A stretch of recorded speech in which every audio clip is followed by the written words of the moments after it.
Nice to meet you. Konnichiwa. Konnichiwa. Nice to meet you too. Thanks for taking the time to talk to me.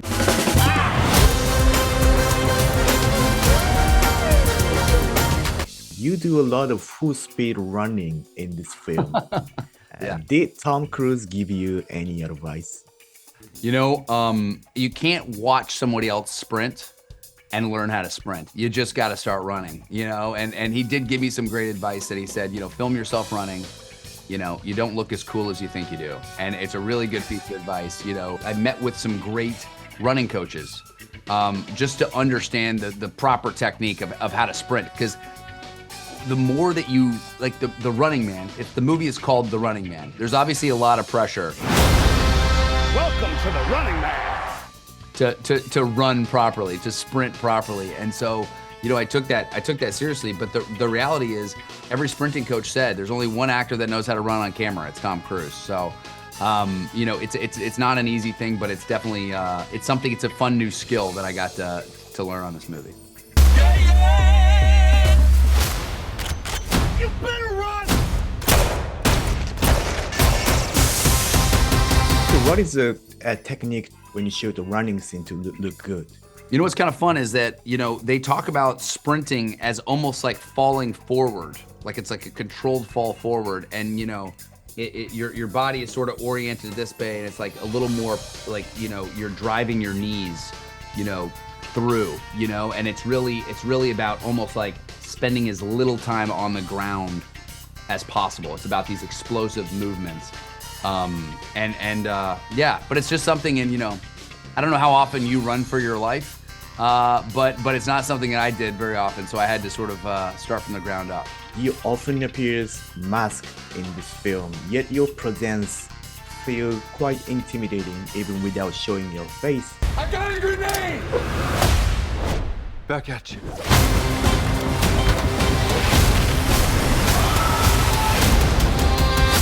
How did you convey that through your performance? I gave it a lot of thought, and I realized, obviously, McCone does have a face. He's just hiding it. So what he wants to project to the audience is this terrifying mystery. He doesn't want people to see where he's looking. He doesn't want people to see what he's feeling.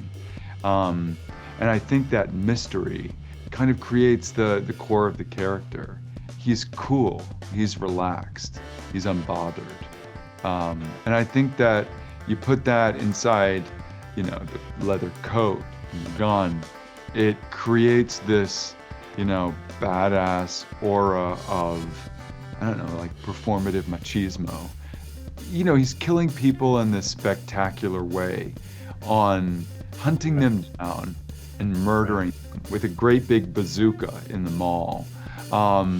And doing it, you know, it's the most popular show in the country. And the way they frame it in this surreal reality TV show is that he and the hunters are the good guys, because they're hunting down bad people like Ben Richards. And luckily the movie follows Ben Richards, and you see that he's not a bad person. He's just a real person. He's a normal person who is fighting for his life in a hostile world. And that's the ride the movie takes you on. Hunt him down! In this film, there are several disguise sequences. Did they remind you of Hitman? Because I love the movie too. You know, look, making Hitman was so fun. Anybody that knows me knows I love a good costume, knows I love playing pretend. It's one of the reasons I got into this job. And you know, so I get to play all sorts of different characters. You know, a vet, a priest, a businessman. You get to change contacts and teeth and all the things in between. So it's really it's a joy. You know, like this is why I love movie making. There's a wish fulfillment to, you know, if you had to, for $1 billion, if someone says for the next 30 days you're going to be hunted by the entire planet, but if you win, you get $1 billion, right? Yeah. It's really fun to kind of play pretend and kind of imagine the costumes that you'd assume, where you would hide, and how, you know, act accents that you do. Like, how do you hide? How do you blend in for 30 days while people are rooting for your demise? So it becomes a very interesting thing. But that's, you know, again, that's the fun of this movie. This movie is life and death stakes around every corner, but it's got that Edgar Wright flavor, which is just fun, high octane. It's got costumes, it's got great jokes, it's got great performances. Hey, big boys!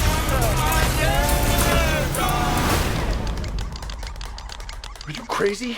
It's the full meal. What was it like working with Edgar Wright? I mean, did you sense a particular kind of philosophy behind his filmmaking? Edgar Wright's the reason I did the movie, because I'm such a fan of his work. And you've never met a cinephile like Edgar Wright. He has seen so many movies, and he has such interesting opinions about the movies. And his analysis about how the filmmakers achieved what they did in that movie is it's absolutely fascinating. Edgar Wright is one of those directors that has a very specific idea of what he wants the audience to experience in the movie. And he knows technically how to achieve that. I know as an actor on that set, I never felt like I was being directed. And yet he was guiding me subtly towards a performance that he wanted to see. Edgar loves his actors. He loves everyone he's cast in these roles, and he wants to see what they're going to interpret it. And he's watching, you know, kind of seeing what they're doing that he likes and seeing where he wants to adjust them. And then you'll have a conversation with him about movies, and you will have learned something about your character that he didn't explicitly say, okay, now say it like this. He just guided you towards the tone that he was looking for. I mean, what an incredible director, what a cool person. I really love the world you built. It was so cool to see, and it feels both futuristic and retro. We have VHS tapes and analog technology. And I was wondering, what was the idea behind that very unique setting? I think the idea, I guess, in this near future is that there's a even bigger wealth gap where the sort of the uptown, richer areas have become more technologically advanced, and the downtown areas have regressed. And I really like the Terry Gilliam film Brazil, where it's almost like they set the movie in like a futuristic version of the 40s, because that's when George Orwell wrote 1984. So by that nature, we like the idea that this is set in a futuristic version of what Stephen King imagined 2025 would be like in the 80s. I heard that Arnold Schwarzenegger, the star from the 1987 version, really supports you. Did you get a chance to meet or talk with him? Well, I made the movie The Expendables 3 with Arnold many years ago. We made that movie, and I got to, I got to share the screen with a lot of the most iconic action stars in history. You know, Schwarzenegger, Stallone, Harrison Ford, Antonio Banderas, Wesley Snipes, Mel Gibson. It was just like one of those, for me, was like a pinch me moment. Me and Glenn spoke to him on the phone before we started shooting, which was great. He had very kindly given us approval to use his image within the movie. And because Glenn had worked with him once before, and because he knew his son, we thought it would be a good thing to reach out. And he was very generous and wished us good luck, and it was very sweet of him to do. I don't know if you ever saw this movie, The Last Action Hero, where the kid gets to actually go into the screen and be with like his favorite movie, or favorite action star, which is like Arnold. You know, it's Arnold stars in the movie. It's like one of my all-time favorites. I've never had this. There's nobody's like remaking movies that I've been in. But anytime you're treading on anyone else's legacy, you want to be really careful, to just do right by them, make sure that they know that you have their best interest and the movie's best interest at heart, and you're trying to, do the best you can. And the best part about this story is that we're actually not remaking, the Arnold version. We're telling the Stephen King book version for the first time ever on screen. They took a different narrative path on that movie, and we're getting to kind of tell Stephen King's book for the first time on camera. But regardless, you want to do right by Stephen King's, words. You want to do right, by Schwarzenegger's legacy. So I always find that my approach to filmmaking is just to make sure, you know, everything's sort of above board and everybody feels good about the process, you know. And that floating camera drone ball reminded me of like Star Wars interrogator droid or Silver Sphere from Phantasm. Were those influences? Hey, buddy. You're on Freebie. Yeah, yes. More the interrogation, more the Phantasm one for sure. Yeah, I would kind of like refer to it as like the Phantasm Ball. It's a little bit like the Phantasm Ball, and also there was this 80s Jerry Anderson show called Terrorhawks, which had these characters called Zeroids who were like kind of like these spheres. So it was a little bit based on those two things. What is your favorite Edgar's movie and why? I love Scott Pilgrim. I think that is such a fun ride and so memorable. I look back on that movie and I feel good. You know what I mean? Like I feel like the feeling I get from that experience and that has stayed with me is, yeah, good, yeah. And it was also fun, you know? It was like full of action, thrilling in its way. Since Baby Driver, you're back to intense car action. What's the key to crafting such powerful chasing sequences? I mean, they're always difficult to like stage.